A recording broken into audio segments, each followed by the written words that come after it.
Le festival de la BD de Colomiers revient et il prend petit à petit place. À la veille de l'ouverture, l'heure est à la préparation. Depuis quelques années, le festival s'inscrit comme l'incontournable dans le monde de la bande dessinée et du roman graphique. C'était plutôt un salon avant, c'est-à-dire vraiment qu'avec des stands et des stands d'éditeurs et des auteurs, et ça a grossi en mode festival, c'est-à-dire avec plein de choses qui gravitent autour de la bande dessinée, que ce soit le spectacle, les films d'animation, les ateliers multimédia, etc. Donc vraiment c'est devenu un festival avec énormément d'activités proposées. Et pour cette 32e édition, les organisateurs placent la barre haute.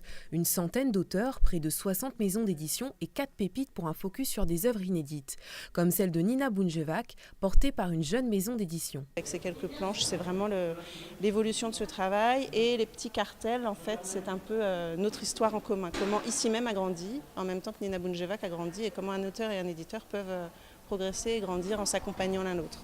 Chaque année, le Festival de la BD cherche à mettre en avant de jeunes auteurs, un moyen pour eux de faire connaître leurs talents auprès d'un public averti et divers.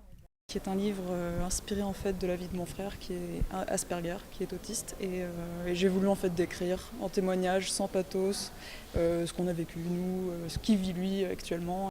Jusqu'à dimanche, au hall des Comminges, il sera possible de rencontrer tous ces auteurs et plonger avec eux dans leur monde, celui de la bande dessinée.